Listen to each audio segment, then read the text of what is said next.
Hello students, I am your friend and guide Naman Kapoor. आज हम लोग स्टार्ट कर रहे हैं क्लास 12 टॉपिक इलेक्ट्रिक फील्ड का सेकंड लेक्चर। जैसा कि मैंने फर्स्ट लेक्चर में आप लोगों को बताया था बेसिक इलेक्ट्रिक फील्ड के बारे में कि ये क्या होता है, एक पॉइंट चार्ज है तो उसकी वजह से इलेक्ट्रिक फील्ड का फॉर्मूला क्या होगा एंड सो ऑन। तो आज उसके आगे बढ़ते हैं और काफ़ी इंटरेस्टिंग टॉपिक है ये, क्योंकि ये कुछ रिलेटेड है compare to the topic that you have read in class 10। Okay, तो सबसे पहले स्टार्ट करते हैं what is electric field line.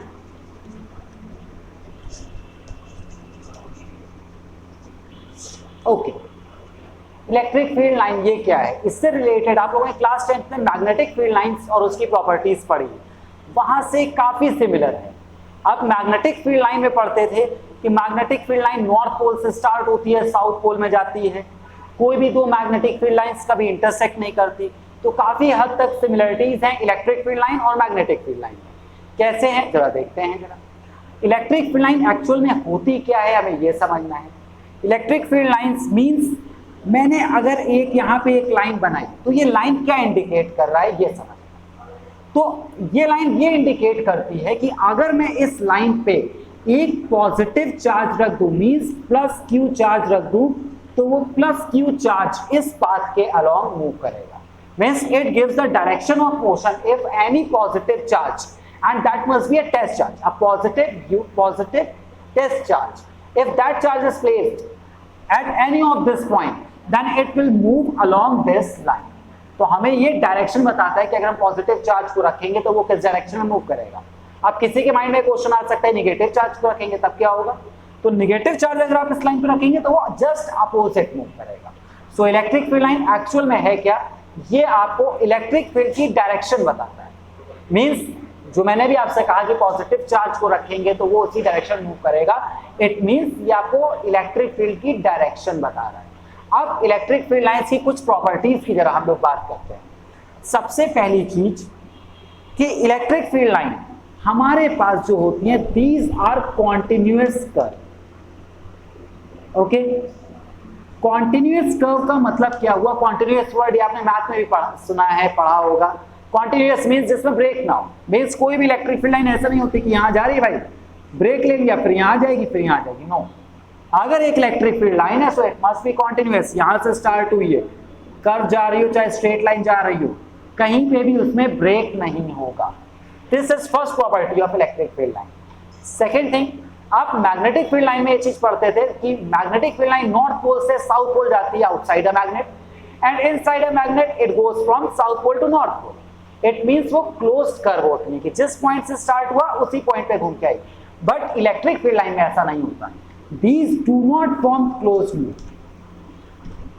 Okay, next पे आते हैं हम लोग। ये तो हमारे पास दो प्रॉपर्टीज हो गई जो हम लोगों ने मैग्नेट में भी नाम सुना हुआ है इनका। एक और चीज पे आते हैं कि इलेक्ट्रिक फील्ड लाइन हम बनाते क्यों। इलेक्ट्रिक फील्ड लाइन का काम क्या था, just to tell the direction of electric field. Okay, so इसका जो वर्क है that is to give direction of electric field. Thereafter एक और पॉइंट पर मैं आता हूं। अब नेक्स्ट पॉइंट इज, जैसे मैग्नेटिक फील्ड लाइन में आपको याद होगा कि क्या होता था कि कोई भी दो मैग्नेटिक फील्ड लाइंस इंटरसेक्ट नहीं कर सकते। सेम चीज इलेक्ट्रिक फील्ड लाइन में, कोई भी दो इलेक्ट्रिक फील्ड लाइंस कहीं पे भी इंटरसेक्ट नहीं करती हैं। ओके, क्यों नहीं करती हैं उसका रीजन आपको क्लियर रहना चाहिए। सपोज मैं मान रहा हूं कि अगर वो इंटरसेक्ट कर रही है तो क्या होगा। एक ये इलेक्ट्रिक फील्ड लाइन मैंने बनाई कर्व, एक मैंने यहां पे और एक इलेक्ट्रिक फील्ड बना दी दिस वन। ओके, अगर ये इंटरसेक्ट करे तो अगर मुझे इस पॉइंट पे मैग्नेटिक फील्ड पता करना है तो इलेक्ट्रिक फील्ड पता करना है, तो इलेक्ट्रिक फील्ड आप कैसे पता करते हो, कर्व पे टेंजेंट ड्रॉ करके। ओके, इस पॉइंट पे अगर मैं टेंजेंट ड्रॉ करूंगा तो टेंजेंट की डायरेक्शन किधर होगी, ऐसे। मींस इस पॉइंट पे इलेक्ट्रिक फील्ड की डायरेक्शन मैंने बना दी। सेम इस पॉइंट पे सपोज मुझे चाहिए होता तब भी टेंजेंट ही ड्रॉ करते थे, कोई प्रॉब्लम नहीं है भाई, डायरेक्शन पता चल रही। प्रॉब्लम कहां है, प्रॉब्लम है पॉइंट ऑफ इंटरसेक्शन। अगर मुझसे कहा जाए पॉइंट ऑफ इंटरसेक्शन पे इलेक्ट्रिक फील्ड की क्या डायरेक्शन होगी, तो वहां पे तो कंफ्यूजन है भाई, दो कर्व आ रहे हैं। अब दो कर्व है मतलब कि क्या होगा, अब आप दो टेंजेंट्स ड्रॉ कर सकते हो। मींस इस पॉइंट पे एक टेंजेंट इधर बनेगी, एक टेंजेंट इधर बनेगी। मींस एक ही पॉइंट पे दो इलेक्ट्रिक फील्ड आ रहा है। बट ये पॉसिबल नहीं, अगर आप यहाँ पे एक चार्ज रखोगे, उसके बाद दो इलेक्ट्रिक फील्ड है, तो क्या वो दोनों जगह मूव करेगा? नहीं कर सकता।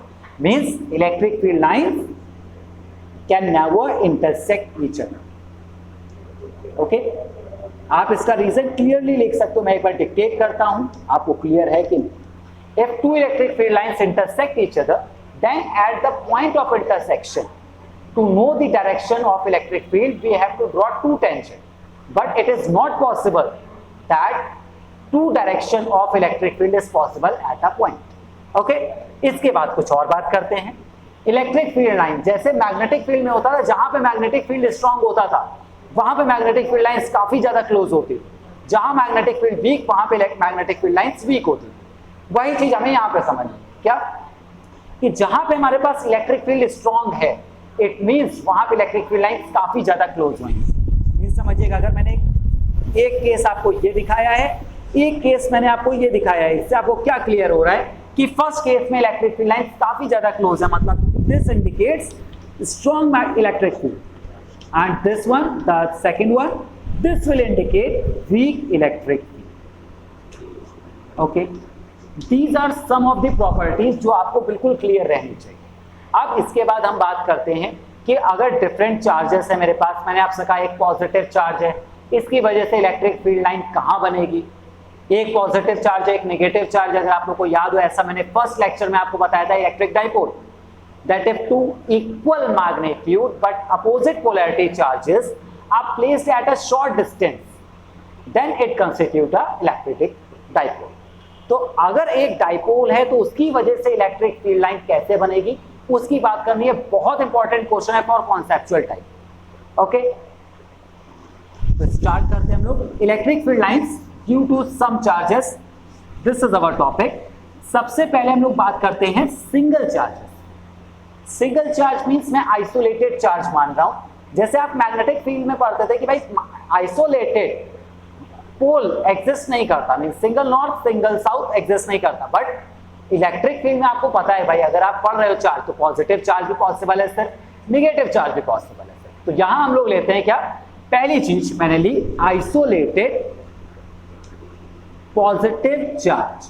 ओके, हमारे पास एक आइसोलेटेड पॉजिटिव चार्ज है। अब इसकी वजह से जो इलेक्ट्रिक फील्ड लाइन बनेगी, कैसी बनेगी? ये रहा मेरे पास पॉजिटिव चार्ज। अब पॉजिटिव चार्ज से हमेशा इलेक्ट्रिक फील्ड लाइन हम कहां मानते हैं? अवे। ओके, क्यों मानते हैं भाई? हमने अवे ही क्यों माना? इस पॉजिटिव के बगल में जरा मैं एक और पॉजिटिव रख के देखता हूं। अब आप समझिए, ये पॉजिटिव चार्ज, ये positive charge, force of repulsion लगेगी, मतलब ये चार्ज कहां जाने की कोशिश करेगा? अवे जाने की कोशिश करेगा। इसलिए हम लोग हमेशा क्या मानते हैं, that electric field line positive charge से कहां होती है? अवे। अब अवे क्या सिर्फ इस साइड होगी, अपोजिट साइड नहीं हो सकती? तो ऐसा नहीं, पॉजिटिव चार्ज है, एक पॉइंट चार्ज है, यहां से इलेक्ट्रिक फील्ड लाइंस हर डायरेक्शन में अवे हुई। तो आपसे अगर पेपर में क्वेश्चन आ रहा है, एटलीस्ट 8 लाइंस तो बना के ड्रॉ करके दिखा दीजिए।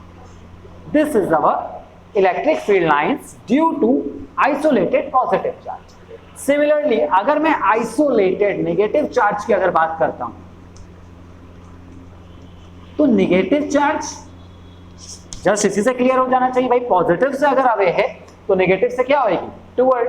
क्योंकि अगर आप नेगेटिव के पास में एक पॉजिटिव चार्ज रखोगे, जैसे इस केस में हमने रखा था, तो भाई पॉजिटिव था इसलिए वो पॉजिटिव को रिपेल कर रहा था, दूर भगा रहा था, इसीलिए हमने अवे बनाई है। बट अगर आप नेगेटिव को रखोगे तो नेगेटिव अवे थोड़ी ना जाएगा, वो तो कहेगा चलो पॉजिटिव के पास। Okay, because opposite polarity. So negative, isolated negative charge के लिए जो इलेक्ट्रिक फील्ड लाइन है वो कैसी होगी? This will B toward. अब एक चीज आ रही है भाई टुवर्ड, कहां से आ रही है? हम क्या माने, यहां पे भी जा रही है, कहां तक जा रही है? ओके, तो आप ये मानते हो कि स्टार्ट होती है पॉजिटिव से और एंड होती है इन्फिनिटी। अब इन्फिनिटी का मतलब कभी भी माइंड में ये मत रखना कि भाई सन की डिस्टेंस से इससे ज्यादा दूर की डिस्टेंस हम मानते हैं तभी इन्फिनिटी होता है। नहीं, इन्फिनिटी मतलब एक रेंज। अब इलेक्ट्रिक फील्ड है, एक पर्टिकुलर रेंज के बाद इलेक्ट्रिक फील्ड की वैल्यू हमारे पास नेग्लिजिबल हो जाती है, उस चीज को हम मानते हैं इन्फिनिटी। ओके, तो हमारे पास सिंगल चार्जेस के लिए इलेक्ट्रिक फील्ड लाइन मैंने आपको इलस्ट्रेट कर। अब बात करते हैं कि अगर हमारे पास पेयर ऑफ चार्ज, अब पेयर ऑफ चार्ज कैसे कैसे हो सकते हैं ये बात करी जाए। सबसे पहली चीज पेयर ऑफ चार्ज, हम इलेक्ट्रिक डाइपोल स्टार्ट करते हैं, क्योंकि वो टॉपिक मैंने आपको पढ़ाया भी था, तो वहीं से शुरुआत करते हैं और फिर देखते हैं कैसे बनेगी हमारे पास इलेक्ट्रिक फील्ड लाइन।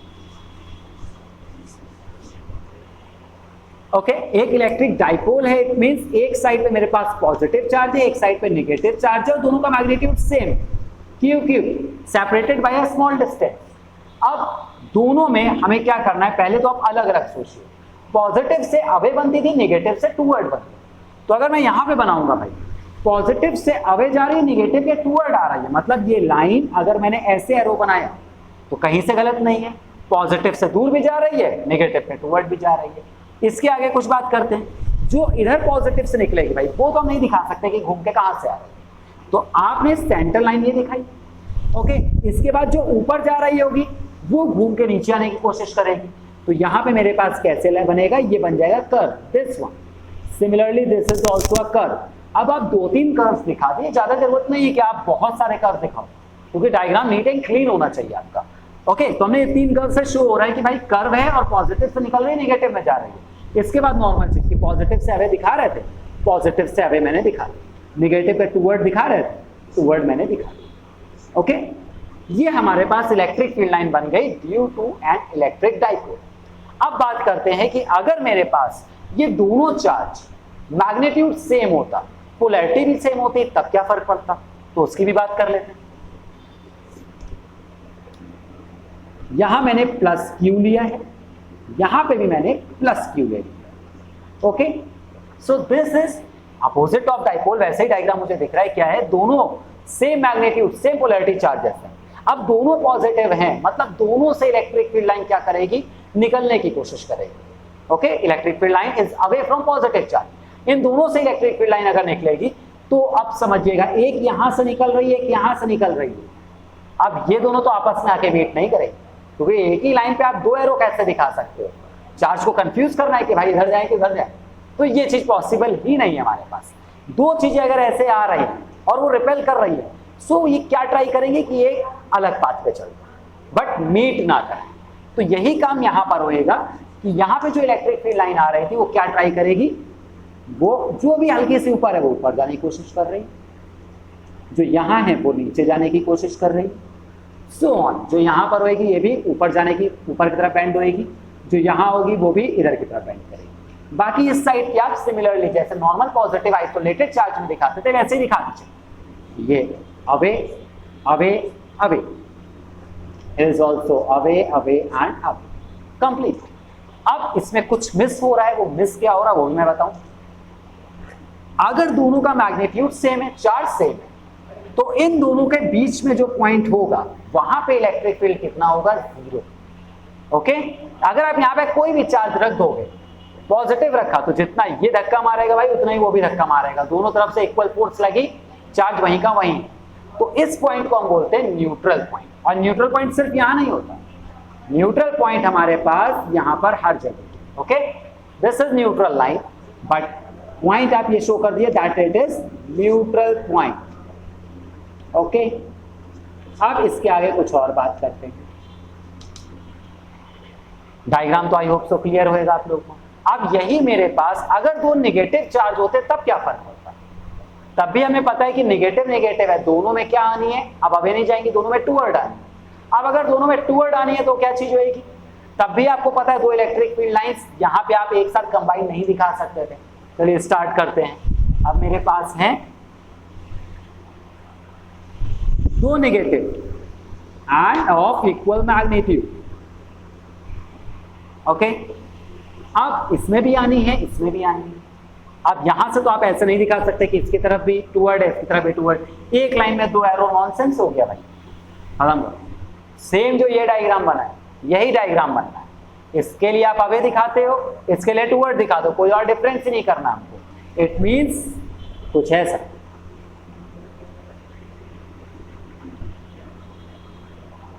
बस ये दिखाया, इसके बाद यहां पे मैंने toward toward toward toward toward and this one is also toward. Again यहां पे जो आपके पास मिड पॉइंट होएगा that is neutral point. Okay, तो ये हमारे पास डायग्राम हो गया for electric field lines for 2 charges having same magnitude and same polarity, दोनों होता है। अब बात करते हैं कि भाई मैग्नीट्यूड सेम नहीं है तब क्या होगा। पोलैरिटी सेम है बट मैग्नीट्यूड सेम नहीं। अब क्या फर्क पड़ेगा उसकी बात करते हैं।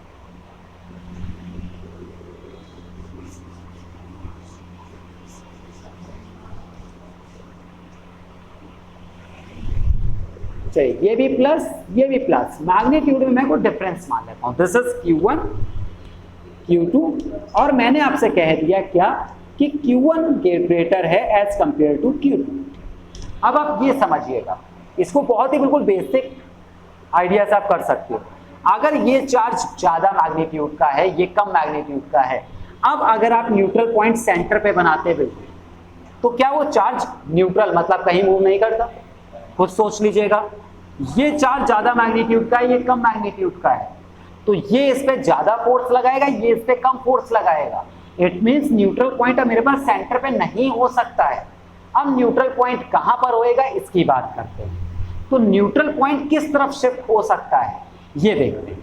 अब सेंटर की जगह अगर मैं न्यूट्रल पॉइंट इस साइड पे बनाता हूं तब समझिएगा भाई इसका चार्ज ज्यादा है और इसकी डिस्टेंस भी ज्यादा है।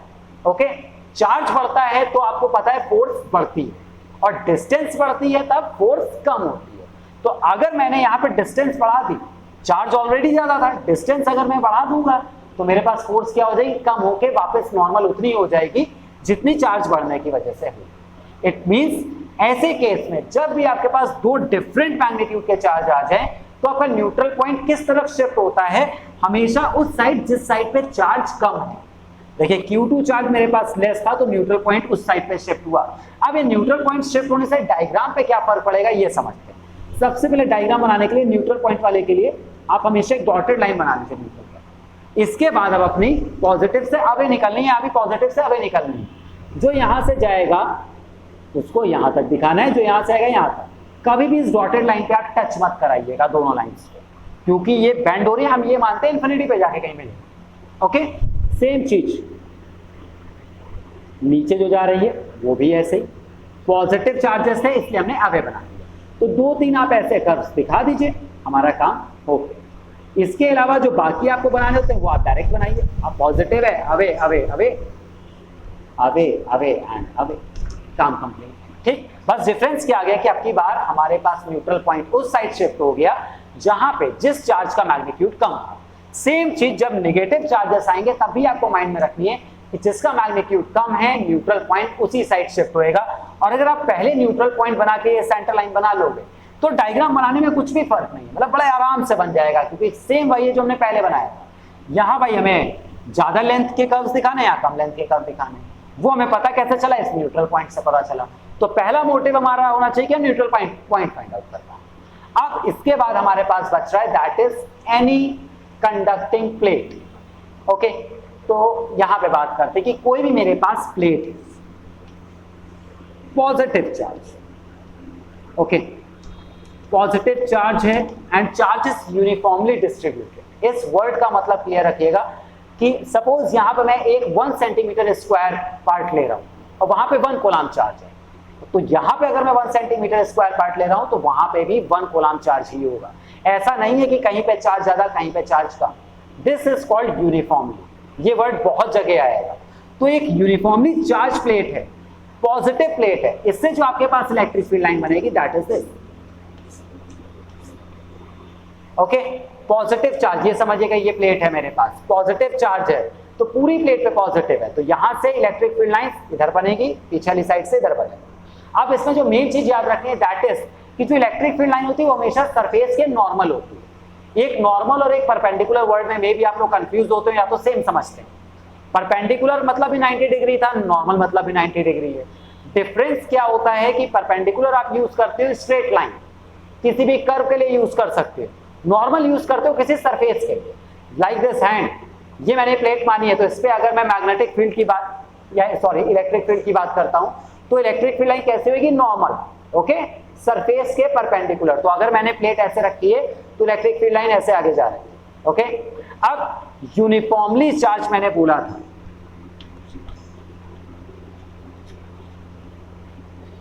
यूनिफॉर्मली चार्ज मतलब हर जगह चार्ज इक्वली डिस्ट्रीब्यूटेड है, इसलिए जो मैं इलेक्ट्रिक फील्ड बना रहा हूं वो इसके नॉर्मल बनाने के साथ साथ एक और चीज देखिएगा, ऑल आर इक्वली स्पेस्ड। ये पॉइंट बहुत ज्यादा ध्यान रखना है। Equally spaced electric field line हमें ये बताती है कि हमारे पास जो चार्ज डिस्ट्रीब्यूटेड है दैट इज यूनिफॉर्म। ओके, अब जैसे मैं आपको एक चीज दिखा रहा हूं,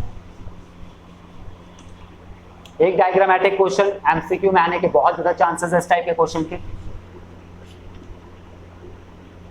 ओके, एक मैंने आपको केस ये दिया है, second case is this. Okay, दोनों केस में डिफरेंसेस हमें समझना है क्या क्या है।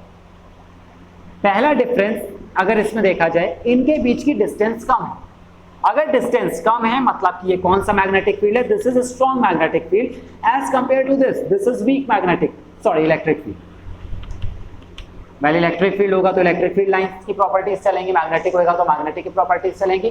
पर ये पॉइंट आपको हमेशा माइंड में रखना है कि अगर कोई भी लाइंस है, फील्ड लाइंस एदर इलेक्ट्रिक और मैग्नेटिक, क्योंकि मैग्नेटिक में भी आपको यही सारी चीजें समझनी है, ये याद रखना है कि अगर वो ज्यादा क्लोज है इट मींस वहां पे स्ट्रॉन्ग फील्ड है। भाई इलेक्ट्रिक फील्ड लाइन से तो इलेक्ट्रिक फील्ड स्ट्रॉन्ग है, मैग्नेटिक में आप पढ़ेंगे तो मैग्नेटिक फील्ड लाइन से स्ट्रॉन्ग होगी। ठीक है, अब यहां देखते हैं, यहां पे आपके पास इनके बीच की डिस्टेंस ज्यादा है मतलब ये वीक है। एक और पॉइंट मुझे दिख रहा है, these are equally spaced. Okay, अगर इक्वली स्पेस्ड हैं मतलब कि ये मेरे पास यूनिफॉर्म इलेक्ट्रिक फील्ड है, और यहां पे इक्वली स्पेस्ड नहीं है मतलब कि ये कैसा है हमारे पास, नॉन यूनिफॉर्म। सो ये दो डिफरेंस आपके माइंड में बिल्कुल क्लियर रहने चाहिए। अब इसके आगे एक और चीज की बात करते हैं। इतनी देर से हम लोग इलेक्ट्रिक फील्ड लाइंस पढ़ रहे हैं, क्या इलेक्ट्रिक फील्ड लाइंस सही में होती हैं? मैंने एक चार्ज कंडक्टर लिया अपने हाथ में, मुझे यहां से इलेक्ट्रिक फील्ड लाइंस निकलती हुई तो नहीं दिखती, तो हम बनाते क्यों हैं? दिखता तो हमें इलेक्ट्रिक फील्ड भी नहीं है, तो क्या इलेक्ट्रिक फील्ड भी नहीं होता? तो ये चीजें आपको समझनी है कि कोई भी चार्ज है उसके सराउंडिंग में इलेक्ट्रिक फील्ड तो होता है। इलेक्ट्रिक फील्ड एक एक्चुअल चीज है, एक्चुअल मींस इमेजिनरी नहीं है, दिस इज एक्चुअल थिंग। कोई भी चार्ज है उसके बगल में आप एक चार्ज रखोगे तो उस पर अदर फोर्स ऑफ अट्रैक्शन और रिपल्शन लगेगी, means electric field is a actual thing. Electric field line फिर क्या है? इलेक्ट्रिक फील्ड लाइन केवल इमेजिनरी लाइंस हैं जिसे हम सिर्फ इसलिए बनाते हैं ताकि हम इलेक्ट्रिक फील्ड की डायरेक्शन बता पाए। तो ये पॉइंट क्लियर रखना है कि electric field lines are imaginary lines, और इसे हम यूज करते हैं इलेक्ट्रिक फील्ड पता करने के लिए, वो इलेक्ट्रिक फील्ड रियल होता है। क्योंकि ये क्वेश्चन काफी इंपॉर्टेंट है कि इलेक्ट्रिक फील्ड लाइन रियल होता है और इमेजिनरी होता है, एंड इलेक्ट्रिक फील्ड रियल होता है क्या इमेजिनरी। सो सिंपल सी थिंग क्या है हमारे पास, that electric field lines are imaginary curves drawn to determine electric field which is real. Okay, तो ये हमारे पास इलेक्ट्रिक फील्ड लाइन एक छोटा सा टॉपिक था जो कंप्लीट हो गया। अब इसके आगे हम लोग कुछ बात करते हैं डाइपोल, आपको याद होगा उससे रिलेटेड कुछ इंपॉर्टेंट डेरिवेशन की, एंड देयर आफ्टर कुछ कंक्लूजन उससे निकलेंगे, तो वो स्टार्ट करते हैं।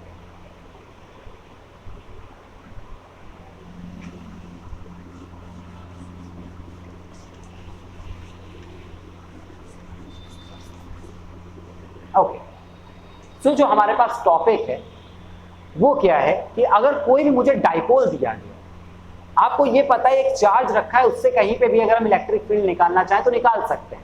ई का फॉर्मूला एक बार मैं रिकॉल करा देता हूं जो हमारे फर्स्ट लेक्चर में था कि ई का फॉर्मूला आपके पास एफ अपॉन क्यू नॉट होता था। यहाँ आप limit Q naught tends to 0 दिखाते थे just to show that Q naught is test charge, इसकी वैल्यू बहुत स्मॉल होगी।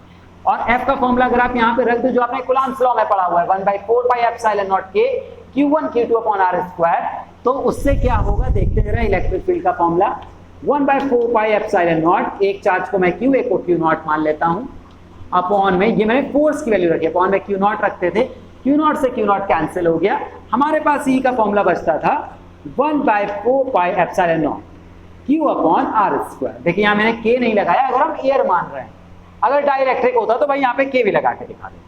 तो इलेक्ट्रिक फील्ड का ये फॉर्मूला तो हमारे पास तभी वैलिड था जब हम सिर्फ सिंगल चार्ज की बात करें, बट अगर मेरे पास एक डाइपोल आ गया तब इलेक्ट्रिक फील्ड का क्या फॉर्मूला बनेगा, क्योंकि डाइपोल क्या है, उसमें तो दो चार्जेस हैं, those are capped at a small distance. Okay, तो डाइपोल के भी आपके पास दो केसेस हैं। फर्स्ट थिंग कि एक डाइपोल है, उसके एक्सियल पॉइंट पर इलेक्ट्रिक फील्ड कितना होगा, सेकंड है कि उसके इक्वेटोरियल पॉइंट पे इलेक्ट्रिक फील्ड कितना होगा। अब एक्सियल पॉइंट इक्वेटोरियल पॉइंट ये क्या चीजें होती हैं, तो इनको भी आपको समझना है। ये ई का फॉर्मूला आपको अपने माइंड में सेट रखना है क्योंकि अभी हमें इसकी नीड पड़ेगी अपने प्रूव में। चलिए स्टार्ट करते हैं। सबसे पहली चीज, दिस इज डाइपोल, एक माइनस एक प्लस चार्ज। अगर इसकी एक्सिस के अलोंग कहीं पे भी पॉइंट है तब हम उस पॉइंट की पोजीशन को बोलेंगे एक्सियल पोजीशन, और इसके परपेंडिकुलर बाइसेक्टर पे कोई भी पॉइंट है तो हम उसे बोलते हैं इक्वेटोरियल पोजीशन। तो दोनों पोजीशन वर्ड के मतलब आप लोग बिल्कुल क्लियर रखिए कि एक्सियल मींस अलोंग एक्सिस की बात हो रही है एंड इक्वेटोरियल मींस उनके परपेंडिकुलर बाइसेक्टर के बीच की बात हो रही है। ओके, तो सबसे पहले हम लोग चालू करते हैं भाई, इलेक्ट्रिक फील्ड निकालने जा रहे हैं हम लोग किसकी वजह से, ड्यू टू डाइपोल। और कौन से केस की बात करते हैं, चलिए पहले एक्सियल पोजीशन की बात करते हैं। मींस दो चार्ज है, उसके एक्सिस के अलोंग कहीं पे भी पॉइंट है। चलिए देखते हैं भाई कैसे। सबसे पहले तो डायग्राम है हमारे पास, minus Q plus Q this. अब इसकी एक्सिस के अलोंग मैंने कहीं पे भी एक पॉइंट मान लिया, दिस इज पॉइंट ओ, जहां हमें इलेक्ट्रिक फील्ड निकालना है। डाइपोल की लेंथ अगर आप लोग को याद हो तो 2L लेते थे हम लोग, ओके, या फिर 2A लेते थे, वो आपके ऊपर, आप L रख रहे हो या A रख रहे हो, ओके। और dipole moment topic, dipole moment क्या था, चार्ज, कोई भी एक चार्ज उठाइए क्योंकि दोनों सेम ही है, और इनके बीच की डिस्टेंस का आप क्या कर दो, product. So dipole moment was Q into 2L, ये चीज आपको याद रखनी। अब बात करते हैं, ये वो पॉइंट है जहां मुझे इलेक्ट्रिक फील्ड निकालना है। सबसे पहले चीज की थ्योरी आपको लिखनी ही है अगर आप चारों पूरे मार्क्स मिलते हैं, okay.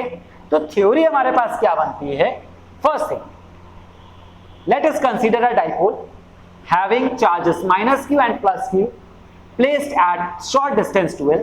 Let a point O where electric field is to be determined. और इस O पॉइंट की पोजीशन हम कहीं से मेजर कर लेते हैं। सपोज सेंटर से मैंने मेजर कर ली और मैंने कहा that this point is at r distance from centre of dipole. अब आगे बात करते हैं। आपको पता है अगर ये सेंटर पॉइंट से आप इसे मेजर कर रहे हो, ये 2L है तो सेंटर के इधर भी L होएगा, इधर भी L होएगा, मींस ये भी डिस्टेंस L हुई, ये भी L हुई। नेक्स्ट पॉइंट समझिएगा। नेक्स्ट पॉइंट हमसे क्या कह रहा है कि A पॉइंट की डिस्टेंस मैं Q से भी देखूं और माइनस Q से भी देखूं कि कितनी कितनी डिस्टेंस है भाई, पता तो चले। ये R है, ये L है, तो this is A, this is B point में लिख ले रहा हूं। A की वजह से A और O के बीच की डिस्टेंस आपको कितनी दिख रही है, this is R, this is L, this is R plus L। Similarly इस B और O के बीच की डिस्टेंस अगर हम देखें, टोटल R था, इतना L है, तो यहां से यहां तक कितना हो जाएगा, this will be R minus L। अब डायग्राम तो मैंने पूरा बना लिया, इलेक्ट्रिक फील्ड निकालना तो शुरू करा जाए। तो इलेक्ट्रिक फील्ड के लिए अभी हम लोगों ने कुछ प्रॉपर्टीज पढ़ी थी। पॉजिटिव चार्ज से अवे होता है, नेगेटिव चार्ज के टूवर्ड होता है। देखते हैं भाई, ये पॉजिटिव है, इस पॉजिटिव की वजह से जो इलेक्ट्रिक फील्ड होगा that will be away, means EB अगर मैं डिनोट करूं दैट इज अवे। A की वजह से जो इलेक्ट्रिक फील्ड हो, यहां पे माइनस चार्ज है, मतलब कि इलेक्ट्रिक फील्ड की डायरेक्शन किधर होएगी, टूवर्ड, ओके। एक की डायरेक्शन टूवर्ड लेफ्ट है, एक की टूवर्ड राइट है, दोनों अपोजिट डायरेक्शन है। अगर हमें टोटल निकालना हो, नेट इलेक्ट्रिक फील्ड निकालना हो, तो दोनों को सिंपली माइनस करा दें। अब ये भी पॉइंट आता है किसमें से किसको माइनस कराएं, तो भाई जो बड़ी वैल्यू है उससे माइनस कराएंगे।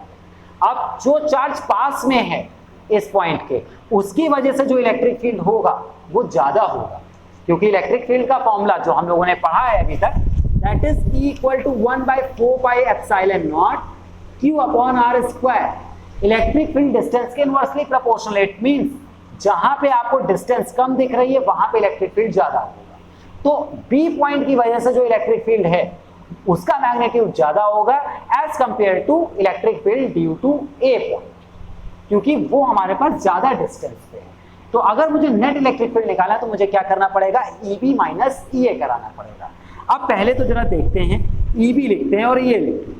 EA का फॉर्मूला 1/4 पाई एप्सिलॉन नॉट, अभी मैं ईयर मान के चल रहा हूं इसलिए के नहीं लगा रहा हूं, आपको डाइलेक्ट्रिक लेना आप के लगा लो, स्टेटमेंट में डिफाइन कर दो। 1/4 pi epsilon not, charge Q है भाई, एंड सेकंड थिंग अगर हम बात करें दैट इज डिस्टेंस, तो डिस्टेंस मेरे पास कितनी है, R प्लस L है। अब मैं ये की बात करता हूं, EB की, sorry, so EB is 1/4 pi epsilon naught Q upon अब डिस्टेंस मेरे पास कितनी है r minus L, r minus L का स्क्वायर। अब ये फॉर्मूला आया कहां से, ये मेरे पास बेसिक फॉर्मूला था, मैंने वहां पर डिस्टेंस की वैल्यू एक बार r प्लस एल रखी, एक बार r माइनस एल रखी है। अब आपको क्लियरली दिख रहा है भाई ये आया EB आया, दोनों आपके पास अपोजिट डायरेक्शन में है और B का मैग्नीट्यूड ज्यादा है। इट मींस मुझे नेट निकालने के लिए B में से A वाले को माइनस कराना पड़ेगा। तो चलिए यही शुरुआत करके देखते हैं। मींस E अगर मुझे एक्सियल पोजीशन पर निकालना है तो it must be EB minus EA। अब अगर इन दोनों को मैं माइनस करा रहा हूं EB माइनस EA, तो जो कॉमन है उसे कॉमन लेके लिख लेते हैं पहले। इन दोनों में अगर आप देखें तो क्या क्या कॉमन आ रहा है, Q upon 4 pi epsilon not, same thing यहाँ पे भी है Q upon 4 pi epsilon not. हम इस चीज को कॉमन ले लेते हैं, फिर जो बच रहा है उसे लिखते हैं। So we will get Q upon 4 pi epsilon naught, और यहां बचा क्या बच रहा है भाई 1 अपॉन r माइनस एल का होल स्क्वायर, इसमें बच रहा है 1 बाय r प्लस एल का होल स्क्वायर।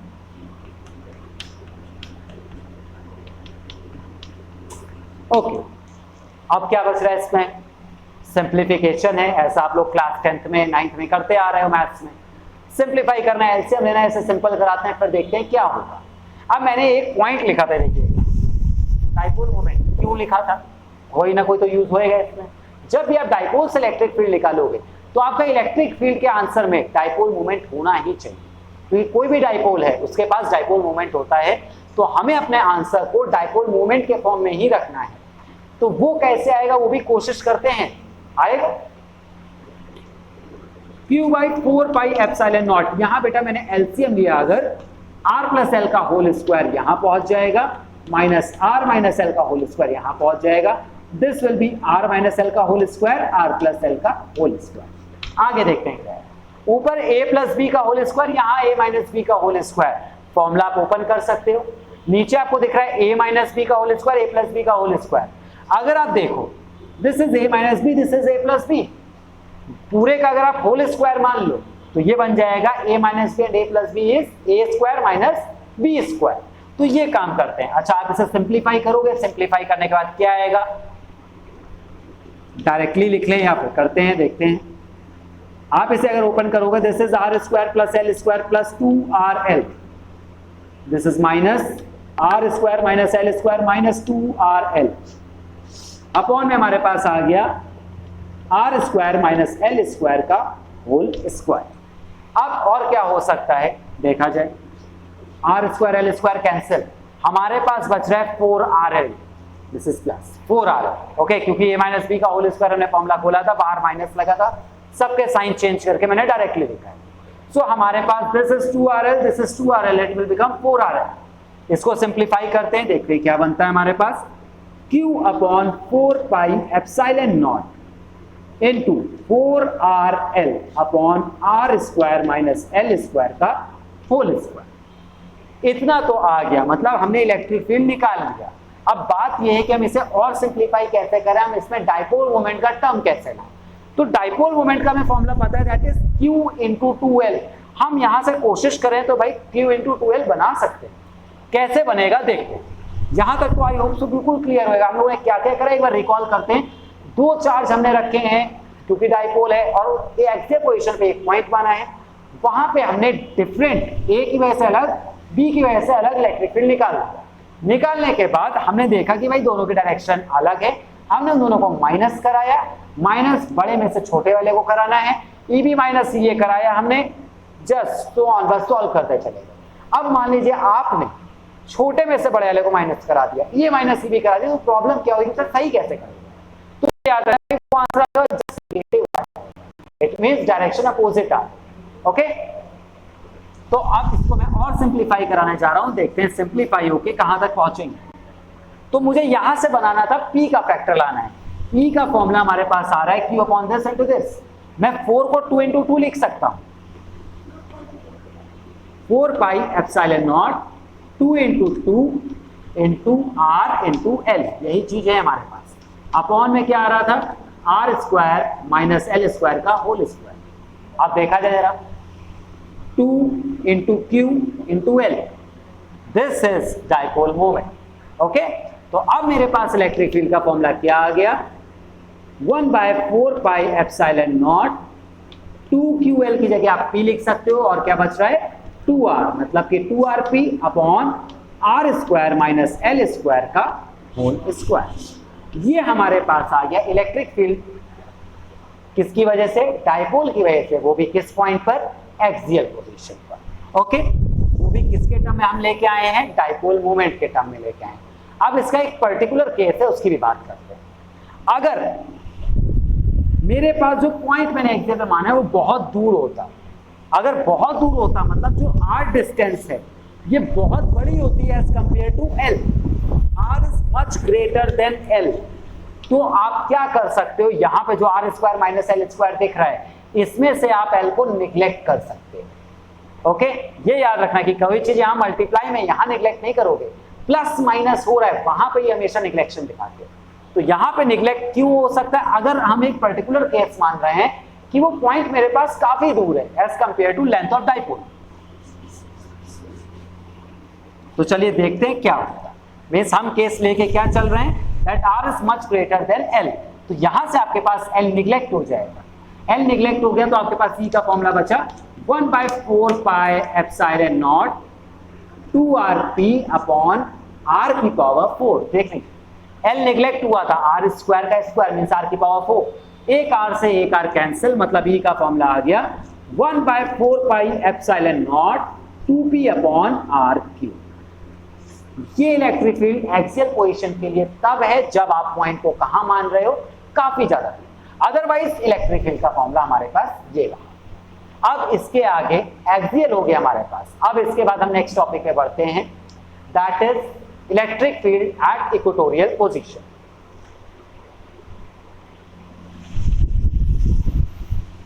और इस पॉइंट का भी हमें यूज पड़ेगा, तो हम जरा इसे कहीं साइड में लिख लेते हैं। 1/4 pi epsilon not 2P upon R cube. ये मेरे पास आया था डाइपोल की एक्सियल कंडीशन का वो केस जब हमारे पास पॉइंट बहुत ज्यादा दूर है, ऑब्जर्वेशन पॉइंट। अब हमें क्या बात करनी है, अब हम एक्सियल की जगह इक्वेटोरियल की बात करते हैं।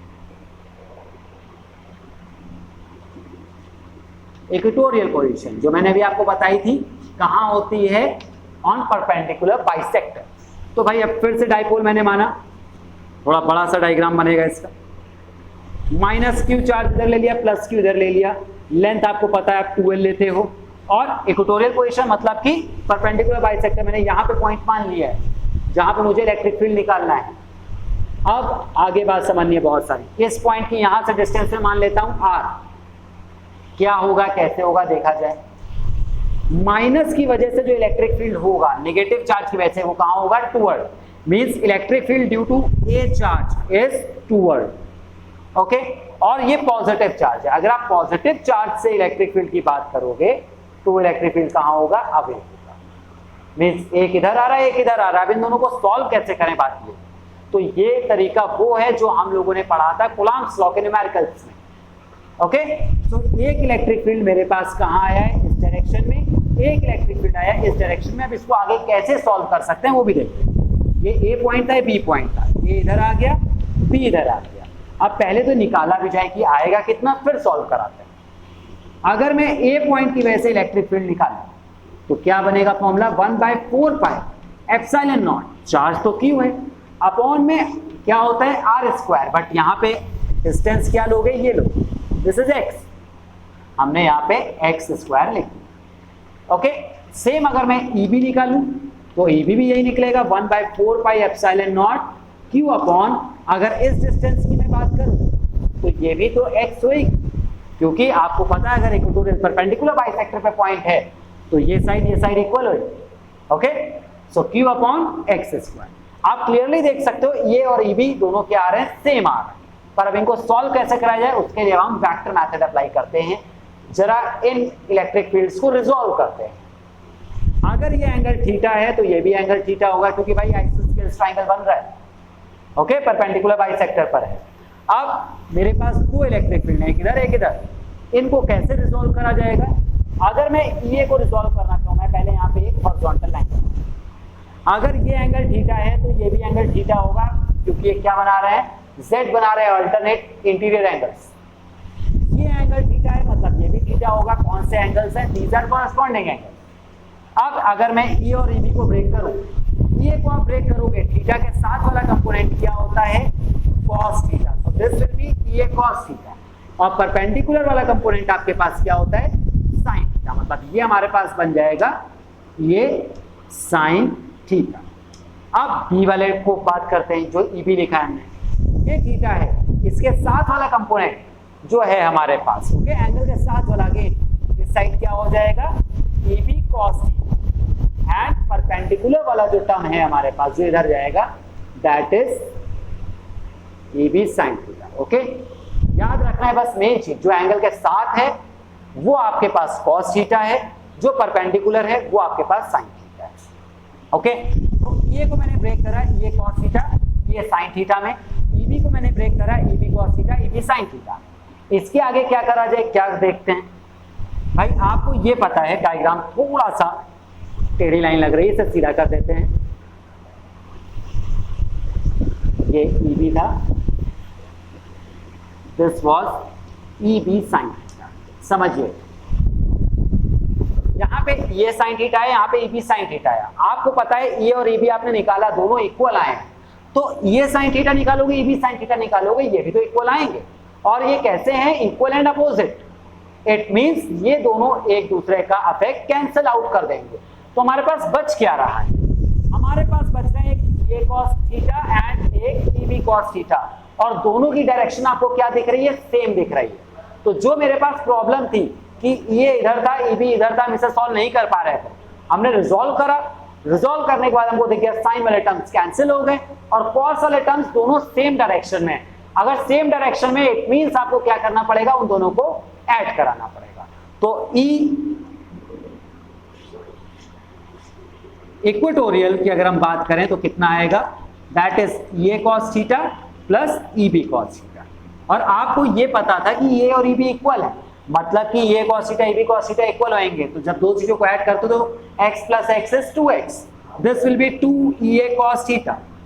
अब नेक्स्ट स्टेप, मुझे E की वैल्यू रखनी है, cos थीटा की वैल्यू रखनी है। रखते हैं, स्टार्ट करते हैं आगे। cos थीटा की वैल्यू क्या आएगी? आप ट्राइंगल यहां से देख सकते हो, this is triangle, this is theta, this is r, this is l, this is x।